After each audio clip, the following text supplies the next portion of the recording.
Nice job, Vane. Thank you. So, any particular mic you want to use? You like that side or I like this one, but I like that one better. Okay. I just want to Doesn't matter at all. see if this will fix our... Go for this. Check, check, check, check, check. Good. Last night, as practically everybody here knows, there was an eclipse of the moon. It's very rare and will happen again in 33 years when I'm 102. And I hope, I hope you all saw it. It was wonderful, just the way that the Earth's shadow cast across the moon, and then when the eclipse was full, the moon turned red, and it was just beautiful. About 15 years ago, there was a transit of Saturn. It was pretty interesting. A friend of mine had had a tragedy in her family, and I was walking with her, and I wrote, "In the woods." I saw in the paper that the moon would transit Saturn on a particular night at about 4 in the morning. I had a vision of the great ringed planet passing, setting like a movie poster vision, slowly behind the moon. Of course, I was 5 billion miles away, and that was my illusion. Now I believe I walk beneath my stars. I believe the moon is shining through my woods and through my limbs. Saturn and Jupiter and my friends.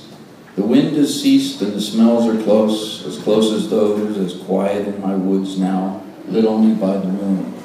My friends the dogs, oblivious to my quiet woods, my stars, and ages of the needy, random reflection and misdirection, are my companions on this short journey, this illusion, I believe, and share their own with me.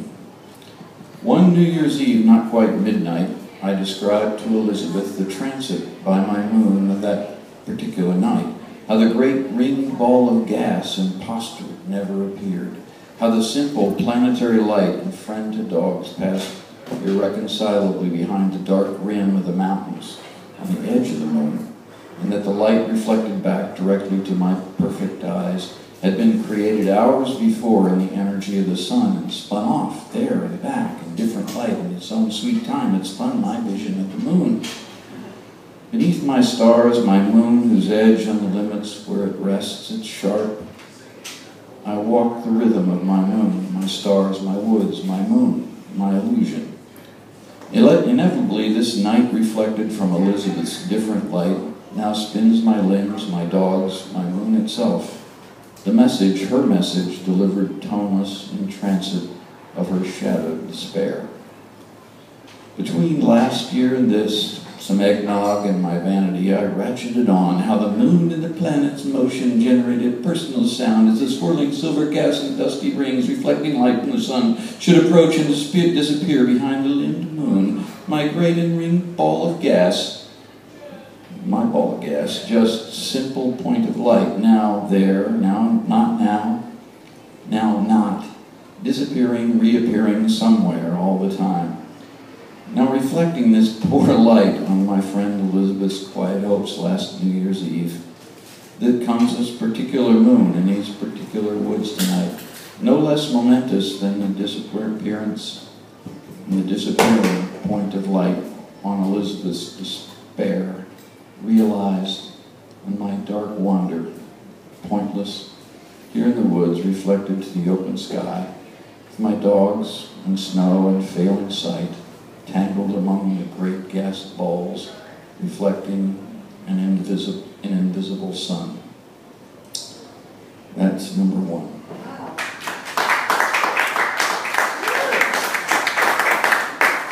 You know how you think you're so important? And that was how I felt, and then telling Elizabeth all these things I knew.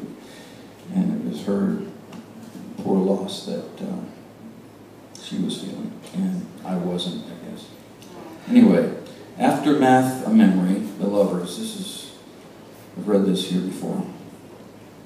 Birds goes, loosely winging through air silent rain, feather glide motion, gentle ocean, rain, little sound drops, in dawn calm breathing rhythmist, or we wet walking, skin foot walking, soft beach, hand in hand, the birds goes. Leaves blows. Soft piano key playing, wind fingers strum tuneful music, humming, smiling, summer shaded forest gowny breath of lovers breathing. When dark come warm and naked to kiss close lying open, wet and touching, we watch stars back through black patches that the leaves blows. Love knows, nuzzle, open, flowing gentleness, gentle, warm, and whispering, kissing moistness. Candid hands, possessive lips, and passion heaving passage to the rub.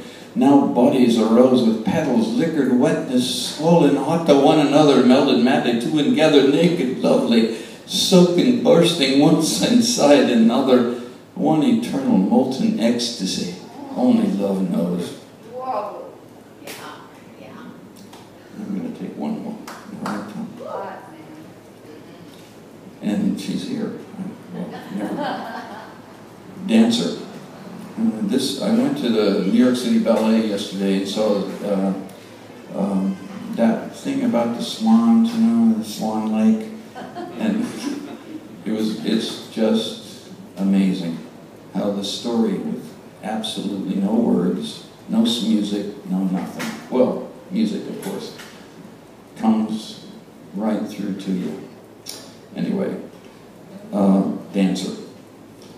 Rare fortune to witness the wonder of a pair of vultures, bones of a dead fox on rocks in deep wood under the gaze of dogs.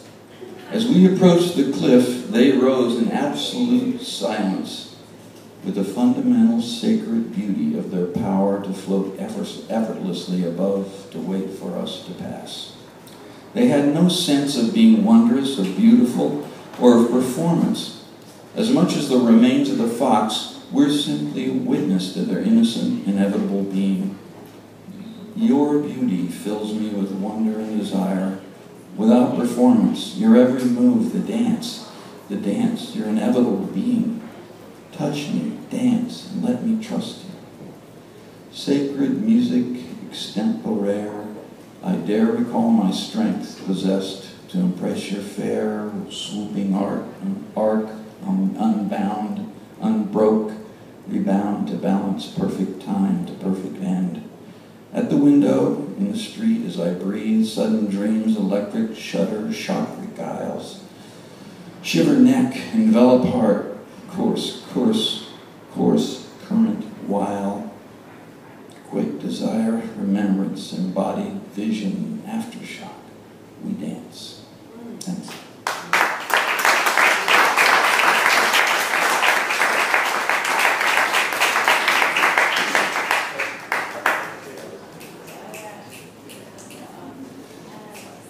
Thank you, Vane. Last night, I went down to the riverfront, the George Tarkus piece of artwork that's out there on Long Dock, and no one was there. And we were like, this place should be packed, you know, and we got a few other people came, but what a beautiful, I mean, just the water, seeing the reflection, it was just an incredible night. So next up, I have Jay